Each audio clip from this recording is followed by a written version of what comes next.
everyone. It's lovely to be here. So thank you for the nice welcome. Right, this is my agency, and here's me, as I've already been presented and discussed. So as mentioned, I'm currently have my own partnerships agency, very much in the video game space. And actually, what I realised after listening to Emily talk as well, I should actually do a little step back and sort of explain slightly how I got here before I dive into everything. So I've actually got a law degree. I've actually done a completely different path and ended up in marketing. For me, I met my husband when I was 21, and I, like many women do, I have actually followed him around the world, and my career stopped from the age of 21 till I was 30. I had children and just sort of carried on with family life. But at 30, I was lucky enough to become good friends with and do, this is such a strange story, do a charity ball with a friend. And she actually had her own partnerships agency in video games. And she was like, you're quite good at this. You're quite good at organising things and sort of putting people together. Do you want to come and do a couple of hours? And I started off slowly and it's grown. So I am now, and I like to say 39 plus 2 because I'm not accepting the 4 number yet. We have to wait for that one. And my career has really kind of taken off at that point. And it's probably slightly unusual because I think a lot of people think as well, they jump into their careers and this is it. We're here. We're not going anywhere else. And it's not the case. You know, I think it's very easy and right now to change careers, think differently and actually find something you really enjoy doing. And I'm not sure if I'd stayed in law, that would have been the right place for me at all. And I can't complain. I work in a fantastic industry. It's exciting. It's moving very fast. So for me, I'm very glad where I am, but it is that classic of it. I think it's always good to sort of say, don't worry if you're not in the right place, even in your 30s, when there's so much potential out there, so much you can do. So anyway, we're going to talk about video games today, which is something that people seem to forget about, and I wanted to put in, so women, video games, untapped potential. Okay, so this is a great stat I saw this past month. So every day there are 40 million messages sent in WhatsApp globally. Amazing. So it's a messaging platform. It's what you expect. Every day there are 50 million messages sent in the video game Roblox globally. This is not even its primary function. The primary function is obviously the game. This is showing the power of video games. The video games industry now is worth about $250 billion globally. It is now bigger. It's actually been for quite some time. It's bigger than the movie and music industry combined. And this is what it often seems to be, like this poor cousin at the back, because everyone sits there and they think it's a 14-year-old boy in a dark room with a Red Bull shooting people. And it's not. there is lots more going on. And I think people sort of forget the size of it. And I meet loads of people who go, oh, I don't play video games. I don't. And then they're sitting there playing Words with friends. Or how many people are playing Wordle at the moment? It's a video game. It's still the same thing. And this is what people seem to forget, that this kind of interaction is there. But I love this one. The games industry is continuously growing. There is continuous evolution. We've all heard, and I hate to say the dreaded word, metaverse, recently, and NFTs. And very much, most of it has actually come from the games industry. And it does evolve into where we are now. Right, women. Where do women fit into all this and what's going on? People forget how many women play video games. So there are more women over 18 playing video games than boys under 18. And people forget this because they think about Call of Duty and they think about FIFA and all those bits. Women are playing mobile games, they're playing all sorts. And what we actually have is also women don't like to admit they play video games. They don't like to say they're a gamer.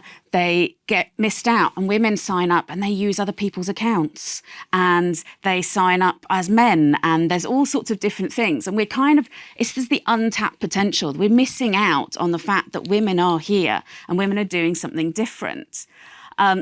We moving in a better place, but it is frustrating that people aren't realising that the gender of gamers are pretty much 50-50. So I'm here to try and spread the word further about what is going on.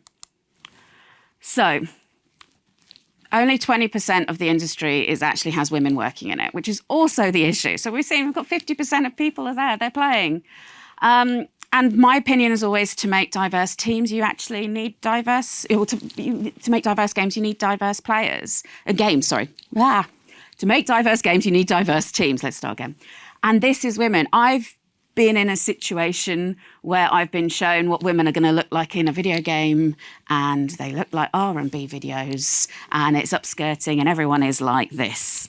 We do not all look like Lara Croft. I'd like to. I do not look like Lara Croft. And this is one of the big problems we have, is that actually, and why, people don't think about women and video games, is because of the fact that representation isn't there. We are sitting there. I know we've already got a question. Go on, do you want to go for it? I mean, yeah, just my experience as a young teenager of gaming was that as a 12-year-old girl, I was like predated on by men online. And Roblox, I know, has a big issue with basically the characters can have sexual intercourse in the game, and for me that was a reason that I got put off gaming. That I just felt like a piece of meat on this creepy online world. That's such a shame. That's such a shame. And I like actual gaming because I'm creative. I'm competitive. I like sports in my day to day, but it just made me feel. No, I can totally understand, and actually that helps because you go to my next slide. So I'm actually at partnerships at Women in Games. So exactly what we're looking to do is like, how do we get rid of the toxicity? How do we look at different things? So these are our sort of principles that we stand by. I understand. I have a 16-year-old daughter and, none of her friends would say they play videos. How do we encourage young girls to play games if they feel they're going to get attacked online? And so this is some of the things that we do. So, that's in toxicity and harassment. And that is something, and the games industry is trying to do things and maybe not quick enough. And that we are trying to see what we can do. So as Women in Games, we look at things that we can do. We look at action, we look at policy, all sorts. And there are some good things. There's some fantastic woman in South America who is creating a tool which you plug into the games, which will immediately find if there is toxicity, if people are, it's almost like scans the chat, scans everything. So there are things happening. So I will jump back, but Women in Games is an amazing organisation. We've been going about 12 years, and this is very much for me to stand up and say, let's get more women in there. Let's get more women talking about it. We believe in fairness. Obviously, equity and parity is a big thing. We know. I think they said that the COVID has actually put women back on equity stakes by 27 years, and we were already 200 years behind. So it's something that we need to sort of think about how that goes forwards. We look at looking at career paths for people, toxicity. The games industry has also been blighted with toxicity in the workplace, where there's been lots of different problems we've had there. There's been an idea of frat boy culture. It is very much an industry that I would say is like a teenager at the moment, is probably a good way. And the good thing is that it is learning and it is trying to change things. We are seeing a lot of moving forward of how things can happen, even just within the game studios and everything else. It is a huge one for entrepreneurship. So there's so much opportunity. And what's really good is there are people and women who are going out and doing it, and it could be they are an artist or they're doing something different. This is the bit that people are also missing, that there is lots of job opportunities in the industry. So within even entrepreneurship, there are things like, I've heard as hearsay that someone at London College of Fashion was saying to their students, forget music, the magazine industry is not as big as it was. You need to think about where you're going to be a fashion designer. Why not be a fashion designer in games? And it does have this breadth. And entrepreneurship does cover all of that sort of side as well. Whether you're an artist, it's not just coding, it's marketing, it's everything.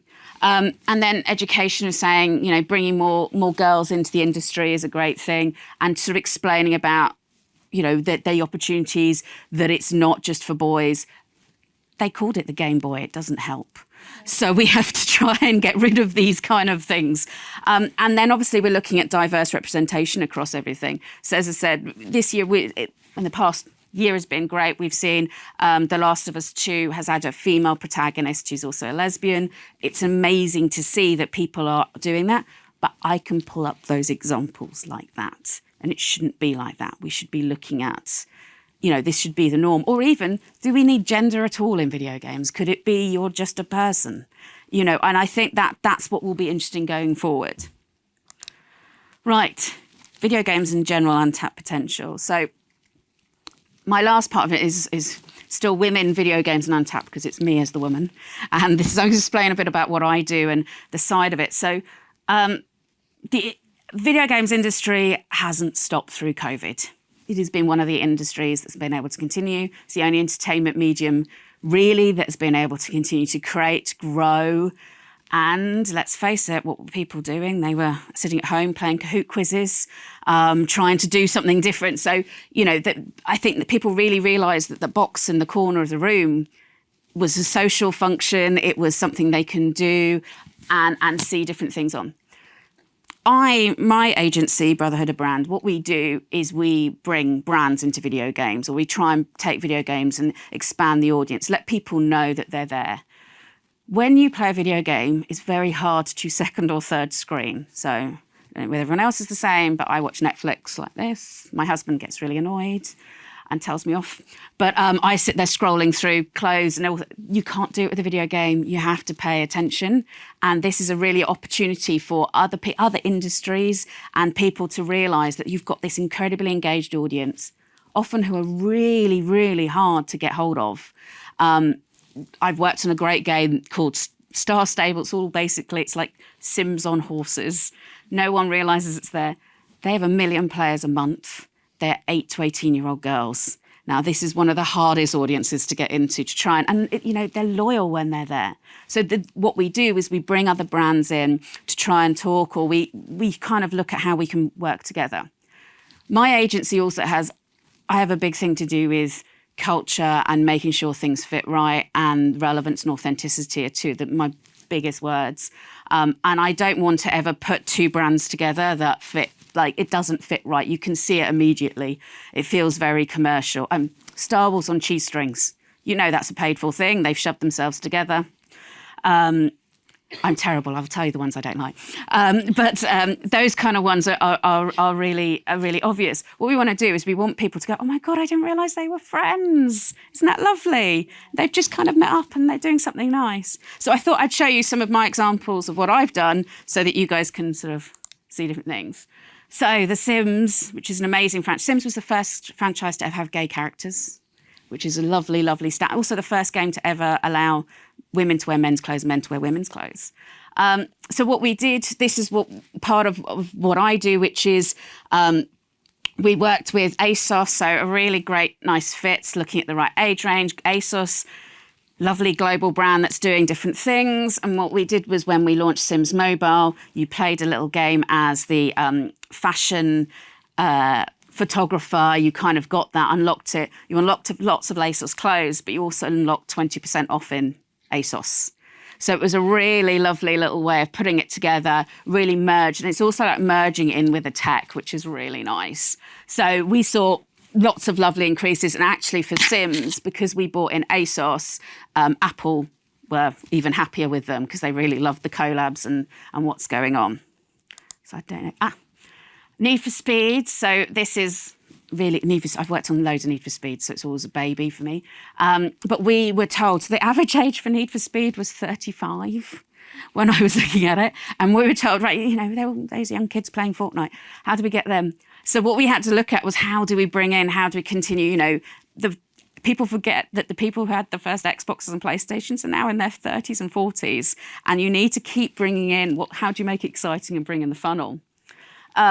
So what we did was we put fashion brands in, we put in loads of streetwear, but we worked with everything from Givenchy to Needles to Neighbourhood to Adidas Originals, all sorts of different ones. And we did a huge Puma shoe collab. So what's really good is the shoe is the shoe that went out. We had a 3-shoe deal, but it was used in all of the artwork. It's in the game.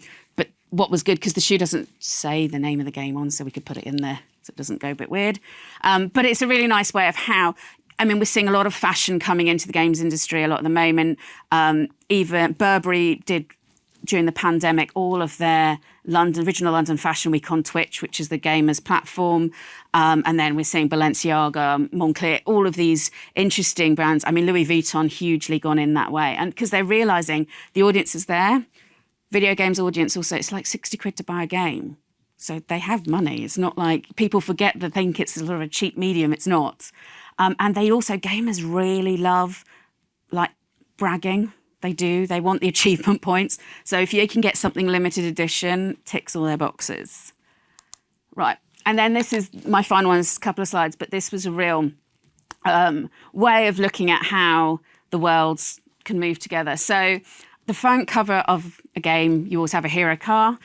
For Need for Speed Heat, it was this car at the top, which is a Polestar. Now, Polestar, if people don't know, it's like Volvo's answer to Tesla.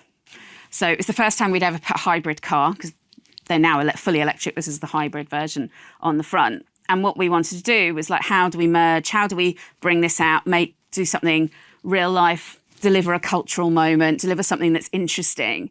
And what actually happened was we took the white car and made it into the yellow one, basically. And you can see here. So we spent 30 days doing the car up. We put it at our launch event. But then we were like, right, let's take it that next step further. How do we push ourselves outside the games industry? And this is what we did. We got it painted by a street artist, Tristan Eaton, whose work was also in the game. And then it went into Art Basel in Miami. So we got to do this amazing piece that was just a bit different and really like pushing outside the boundaries. But this is kind of what I'm trying to show is the people are missing this. This is what brands are missing out. They seem to think, oh, as I said, it's 14-year-old boys in a bedroom with a Red Bull, and it's not. It's such a global thing, and there is so much potential and so many ways you can merge these virtual and real worlds. I've got a video. I don't know whether it's going to work. Let's see. No, it doesn't. It's fine. But what we need to do is sort of look at that. And the fact is, there are 2,000 job openings in the games industry today, and we need more women in it. This is the way forward. There is so much untapped potential for women to get into the industry, to do more, to be more involved. And then there is so much where the industry could actually fly as well. So that's me. Thank you very much, though. I'll give you that one. Thanks, Lucy. Okay, any questions? I turned them on as gamers. I was going to say, I knew there was going to be at least one question. Yes, at the back there. I was wondering, what can be done in education to kind of make it so that girls and young women can actually, have a chance to get into the game? Do you know what in all honesty, what I really think needs to happen in education, and hopefully I'm not offending anyone, is we need to sort out careers advice. And I think it's the massive bit that's missing. And what happens is that, and that I think will help. The other problem I have is that schools go school good and parents is video games bad. And we need people to start realising you need to sit and see what your kids are playing, like have a look, see what's going on. But I think careers advice is a huge one. We at Women in Games, actually, we're looking to hopefully launch something within the next year about how to go into schools and talk to kids and girls and get them to realise it's a path. Girls, there's a STEM research thing. Girls basically make their path of career choice from about 7. So whether they choose like a sciences or a maths, which is quite young. And what we need to do is kind of try and go in and try and like, how do we tap in and get people to realise it? I think schools are realising a bit more. I mean, as I said, if anyone played a Kahoot quiz over the pandemic where you can set up, brilliant, that's actually was a game created for education. And there is more of it. But I think that careers advice is one thing that's missing. I have a 16-year-old daughter and her careers advice was literally like energy companies or insurance. And there is so much more to life than that. There is. Okay, any more questions? Yes, lady just here. This is going to be a bit of a devil's word, but what's your opinion on the metaverse? That was going to be my question. Thank you for that. I think it's interesting. I think there's lots of work to be done. The metaverse ultimately is, if you look at games industry, games are metaverse in many ways. I mean, people ask me a lot about NFTs as well, which the games industry has kind of gone. What's an it's a non-fungible token. So people are basically selling JPEGs to each other at the moment. It's the best way of putting it. But it's kind of like you own some digital version of something. Like Robux. Yeah, but it's like it's so limited editions. You'd own like the digital. Like an original. You'd own the original version of that meme. Thank you. That's a great way of putting it. But no, so the metaverse, I think there's always going to be something. I think the problem is at the moment, we're in this world of shark era, and this is what happens in esports as well as has happened in esports, where everyone comes in and says they're an expert. And I think that what will happen is that we need periods of adjustment. There are people like Facebook who've declared themselves Meta, and it's going to need a lot of regulation. It's going to need a lot of things. I think these things will exist. It's not going to stop real life, though, and I think that's what people worry about. People still need human interactions and everything else. What it can do is it can bring people together, and that's sometimes a positive thing. And we've seen at times where we can't be together. So having an extra medium for that isn't a bad thing at all. Okay, I think there was one more question, was there? Yes. Go for it. I mean, I guess we're obviously here for International Women's Day. Yeah. And talking about, other than obviously you are a female, but like within your team, because even looking at that is a very male-dominated imagery. It's Oh no, you're right. You're right. I hadn't even thought about that, and I usually pick that up as well. It's terrible. Battlefields, and for me, I think just generally, even still put off now is for girls. Like I think there needs to be a big shift in the way women are visualized and sexualized, because you play, any game will have hookers in it, will have this in it, and it's just the way women are perceived, so it's not a very friendly environment. 100%. Oh, sorry, 100% agree. I like the idea of the horse riding game. Oh, it's not there. no. Do you know what? Because it's got some of the stuff I've worked on for, but no. Actually, right. But I will say that Battlefield, there's 30% paid by women, which people don't realise, because of women play under male profiles, because of exactly the reason we've talked about. Yeah, because you get hit on by the online. You do. But I also agree. This is very male. And do you know what's really good? Because I will change it. So thank you as well. No, but I think, but even FIFA, I mean, like FIFA is paid. People forget that's about 35% female as well. 35 to 40 is a lot of women play FIFA. And it does still have those imagery, and things are changing. What's really interesting is there's about to be a few things that are happening where actually people coming from outside the industry to change things. So we did something with Women in Games where Gillette Venus, we actually talked about their Animal Crossing thing. So Gillette Venus, Gillette itself has done tons in men's gaming. Gillette Venus suddenly went, oh yeah, women play games.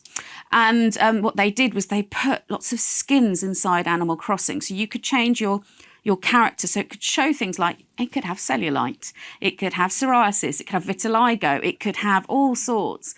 And what they were trying to say is, why not? You're always trying to, you be who you want to be. You can be representative of who you are. But and they're like a dove, very much of be yourself. They were trying to show that. I know that there are some campaigns that are going to come out from outside the industry, which will be about showing real representation. And I 100% agree, because of one of the things that we're doing with Women in Games. We have a conference as well in September. And one of the things I'm really pushing for is using the word real, because we do need real representation. We need to see real women. I'm fed up of seeing, look, let's face it, we're all fed up of seeing, who was it? Boohoo brought out, did anyone see? I'm sure it's Boohoo brought out a digital model to model clothes, and oh my god, it was like Barbie.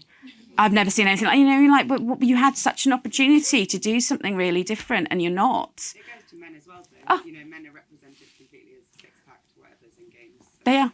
And women actually as well. What's also interesting with these things, there's Women in Games France, because we have different divisions. And I'm sorry, my time's probably up. But they've just done a campaign where they took female characters and put them into male, like they switched them over. So they had the male characters walking up very sexily and everything else. And that's quite interesting. And it's only when we really stop and highlight and go, what are you doing, is the time. It's only when I start going, we don't look like Lara Croft, everyone's like, oh. And I think that will evolve, but it's because we need women making the games. Can I ask another question? Yeah. As a mum, seeing that you're advertising Monster, Coca-Cola and crisps to someone who is now going to sit down and do this, is it really the thing I want my child to be doing? Fair enough. there something? But then so is TV. So they're in films. Do your child watch Netflix? Are they drinking Cokes and Netflix? There's an education thing in here because they absorb so much. There is. is. So yes, if they are going to sit down So and do there- that, what could be done? Oh no, there is an element. So I must admit, I hate the Monster one. I don't do anything with Monster Energy personally, but I agree because the old thing is about energy drinks and video games, and I think the spell. Old girl that's addicted Oh, to God. them, and a 10-year-old Put them on boy. trampolines. It's okay. We've got an e-sport now. We're going to create. But this is exactly it. You know, I think the other thing is remembering that people don't just do one thing. People play video games, but they go out and do sports and they do other things. But I don't. The Coca-Cola ones, there were different conversations because obviously the UK brought in lots of their sugar laws, the taxes and everything else, and they had to be very careful with what they did with it. They do absorb. They do. I would say that the only thing is don't forget that they absorb this stuff. They absorb the stuff walking around, looking at advertising, watching Netflix, watching anything, watching, YouTube. Maybe, to your point, more women in the industry would lead this in a better They will way. do. Do you know what? It's also realising that a gamer doesn't just sit there and drink Red Bulls. And actually, years and years ago, and I have to admit, I've done it years and years ago, where we put a game on Rustler's Burgers. Now, that's the crappiest of food. Microwave burgers, there's no nutritional value in that, is there?